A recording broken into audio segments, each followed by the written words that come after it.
আসসালামু আলাইকুম। Recipe by beauty চ্যানেলে আপনাদেরকে স্বাগত জানাই।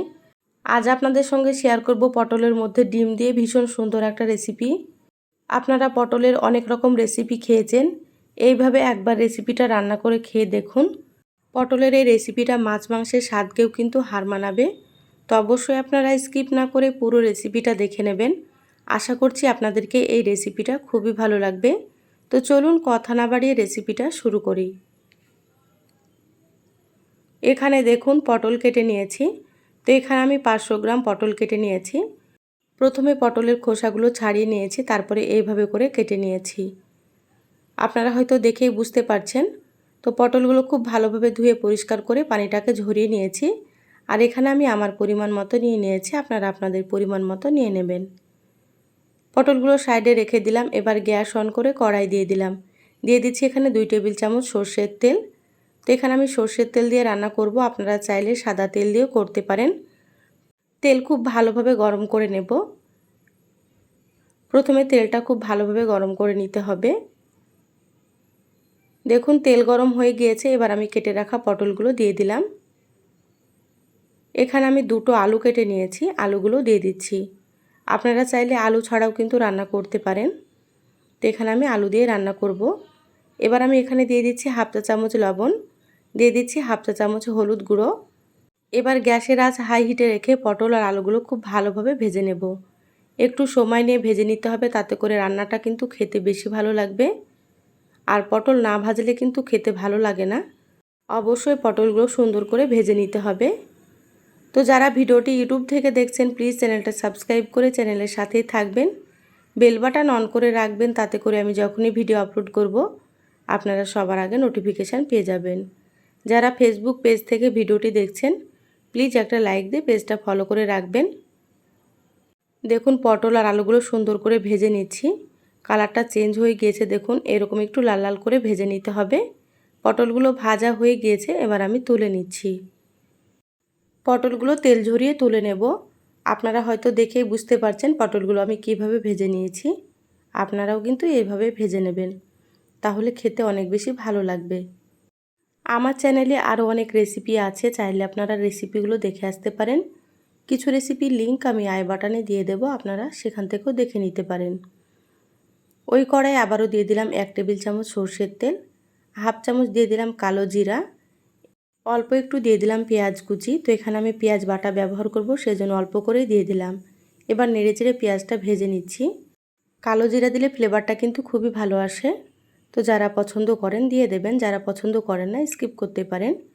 এবার আমি এখানে দিয়ে দিলাম বেটে রাখা পেঁয়াজ আর কাঁচামরিচ। তো এখানে আমি একটা মিডিয়াম সাইজের পেঁয়াজ বেটে নিয়েছি আর 5টা কাঁচামরিচ বেটে নিয়েছি। আপনারা ঝাল যেমন পছন্দ করবেন সেইভাবে এখানে মরিচ ব্যবহার করবেন।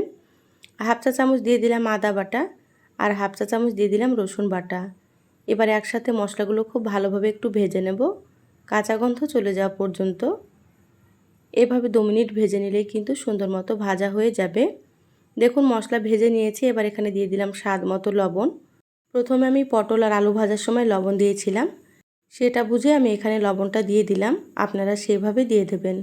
হাফ চা চামচ দিয়ে দিলাম ধনিয়া গুঁড়ো, সামান্য একটু দিয়ে দিলাম মরিচের গুঁড়ো, হাফ চা চামচের থেকে একটু বেশি দিয়ে দিলাম জিরা গুঁড়ো। এবার আমি দিয়ে দিচ্ছি হাফ চা চামচ হলুদ গুঁড়ো, হাফ চা চামচ দিয়ে দিচ্ছি এখানে কাশ্মীরি মরিচের গুঁড়ো। কাশ্মীরি মরিচের গুঁড়োটা আমি কালারের জন্য দিয়ে দিলাম, আপনারা চাইলে এটা স্কিপ করতে পারেন। এবার আমি হাফ চা চামচ এখানে কাসুরি মেথি দিয়ে দিলাম। তো যাদের কাসুরি মেথি থাকবে তারা দিয়ে দেবেন, সুন্দর একটা ফ্লেভার হয়। আর যাদের নেই দেওয়ার দরকার নেই, না দিলেও কিন্তু খেতে ভালো লাগবে। এবার আমি মশলার বাটিটা ধুয়ে একটু পানি দিয়ে দিলাম। এবার নেড়েচেড়ে মশলা খুব ভালোভাবে কষিয়ে নিচ্ছি। গ্যাসের আঁচ মিডিয়ামে রেখে মশলাটা একটু সময় নিয়ে কষাতে হবে, তাতে করে রান্নাটা খেতে বেশি ভালো লাগবে। তো ঢাকা দিয়ে 5 মিনিট আমি মশলাটা কষিয়ে নেব। তো ফিরে আসছি 5 মিনিট পর। দেখুন 5 মিনিট পর ঢাকাটা খুলে নিলাম। মশলা খুব ভালো মতো কষানো হয়ে গিয়েছে আর মশলা থেকে তেল ছাড়তে শুরু হয়েছে। এইভাবে করে আপনারা মশলা কষিয়ে নেবেন। এবার আমি এখানে দিয়ে দিচ্ছি ভেজে রাখা পটল আর আলু। পটল আর আলুগুলো মশলার সাথে খুব ভালোভাবে কষিয়ে নেব। যারা ভিডিওটি দেখছেন একটা লাইক দিয়ে ভিডিওটি কন্টিনিউ করবেন। আপনাদের একটা লাইক পরবর্তী ভিডিও বানাতে আমাকে অনেক উৎসাহ জাগায়। গ্যাসের আঁচ মিডিয়ামে রেখে 2 মিনিট পটল আর আলুগুলোকে খুব ভালোভাবে কষিয়ে নিলাম। এবার আমি এখানে দিয়ে দিচ্ছি পরিমাণ মতো পানি। তো এখানে আমি গরম পানি দিয়ে দিলাম, আপনারাও কিন্তু গরম পানি দিবেন। গরম পানি দিয়ে রান্না করলে রান্নাটা কিন্তু খেতে বেশি ভালো লাগে। এবার আমি নেড়েচেড়ে খুব ভালোভাবে মিশিয়ে নিচ্ছি। তো আপনারা যেমন ঝোল রাখতে পছন্দ করবেন সেইভাবে করে এখানে পানি ব্যবহার করবেন। এবার ঢাকা দিয়ে রান্না করে নেব 10 মিনিট। তো এটা আমি অন্য চুলাতে বসিয়ে দিচ্ছি। গ্যাসে আবারও একটা ফ্রাই প্যান দিয়ে দিলাম। এবার আমি এখানে দিয়ে দিলাম 1 চামচ সরষের তেল। তেলটা হালকা গরম করে নেব। তেল গরম হয়ে গিয়েছে, বাটিতে আমি 2টো ডিম ভেঙে নিয়েছিলাম, তারপরে লবণ দিয়ে ফেটিয়ে নিয়েছি। এবার আমি এখানে ডিমটা দিয়ে দিলাম। তো এখানে আমি 2টো ডিম দিলাম, আপনারা চাইলে ডিমের পরিমাণ বাড়িয়ে দিতে পারেন। গ্যাসের আঁচ মিডিয়ামে রেখেছি। এবার এক পাশ থেকে এইভাবে একটু ভাজ করে নিচ্ছি। দেখুন আমি কিভাবে করে নিচ্ছি, এইভাবে করে একটু উল্টে নিতে হবে। আর এটা ভাজা হওয়ার পরে কিন্তু উল্টানো যাবে না, এইভাবে করে একটু উল্টে নিলে সুন্দর মতো লেগে যাবে। দেখুন এইভাবে করে এবার উল্টে পাল্টে হালকা করে ভেজে নেব। ডিম খুব বেশি কড়া করে ভাজবো না, আমি হালকা করে ভেজে নিচ্ছি। আবার একটু উল্টে নিচ্ছি এইভাবে করে। দেখুন ডিমটা ভাজা হয়ে গিয়েছে। এবার আমি খুন্তি দিয়ে এইভাবে করে কেটে নিচ্ছি। আপনারা প্লেটে তুলে নিয়ে ছুরি দিয়েও কিন্তু কেটে নিতে পারেন। তো এইভাবে করে আমি খুন্তি দিয়ে কেটে নিচ্ছি। তো পছন্দ মতো সাইজ করে আমি কেটে নিচ্ছি, আপনারা আপনাদের পছন্দ মতো সাইজ করে কেটে নেবেন। আর দেখতেই পাচ্ছেন আপনারা আমি ডিমটা হালকা করে ভেজে নিলাম। এবার আমি ফ্রাই প্যানটা নামিয়ে নিলাম। দেখুন 6-7 মিনিট মতো রান্না করে নিয়েছি। ঢাকাটা খুলে নিলাম। ঝোলটা কিন্তু অনেকটাই কমে গিয়েছে আর আলুগুলো সেদ্ধ প্রায় হয়ে গিয়েছে। এবার আমি এখানে ভেজে রাখা ডিমগুলো দিয়ে দিচ্ছি। আপনারা হয়তো অনেকেই পটল রান্না করে খান, তো এইভাবে একবার রান্না করে খেয়ে দেখবেন, খেতে ভীষণ ভালো হয়। ডিমগুলো দিয়ে দিলাম। এবার হালকা হাতে একটু নেড়েচেড়ে নিচ্ছি।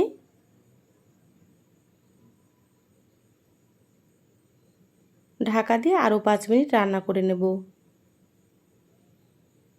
গ্যাসের আঁচ মিডিয়ামে রেখে রান্না করে নিতে হবে। দেখুন 5 মিনিট পর আমি ঢাকাটা খুলে নিলাম। আলুগুলো সুন্দর মতো সেদ্ধ হয়ে গিয়েছে আর পটলগুলোও কিন্তু সেদ্ধ হয়ে গিয়েছে। যেহেতু পটল আর আলু আগে থেকেই ভাজা ছিল সেজন্য খুব বেশি সময় লাগবে না। এবার আমি এখানে দিয়ে দিলাম সামান্য একটু গরম মশলার গুঁড়ো। মশলাটা নেড়েচেড়ে মিশিয়ে নিচ্ছি। আর রান্নার কালারটা দেখুন কত সুন্দর হয়েছে। মশলাটা খুব ভালোভাবে নেড়েচেড়ে মিশিয়ে নিলাম। আর ঝোলটা আমি এইরকমই রাখবো। রান্না হয়ে গিয়েছে, গ্যাস বন্ধ করে দিলাম। এবার ঢাকা দিয়ে আমি 2 থেকে 3 মিনিট রেখে দেব। তারপরে আপনাদেরকে সার্ভ করে নিয়ে দেখাচ্ছি। দেখুন 3 মিনিট পর আমি বলে ঢেলে নিয়েছি। দেখুন দেখতে কতটা লোভনীয় হয়েছে, খেতে ভীষণ ভালো হয়। এই রেসিপিটা গরম ভাত, রুটি, পরোটা সব কিছুর সাথে কিন্তু আপনারা খেতে পারেন। অবশ্যই একবার রান্না করে খেয়ে দেখবেন। বাড়ির ছোট থেকে বড় সকলেই কিন্তু এই রেসিপিটা খুবই পছন্দ করবে। তো এই সহজ রেসিপিটা আপনাদেরকে কেমন লাগলো অবশ্যই চ্যানেলের কমেন্ট বক্সে কমেন্ট করে জানাবেন। ভালো লাগলে লাইক দিয়ে ভিডিওটা শেয়ার করে দিবেন। সবাই ভালো থাকবেন। আল্লাহ হাফেজ।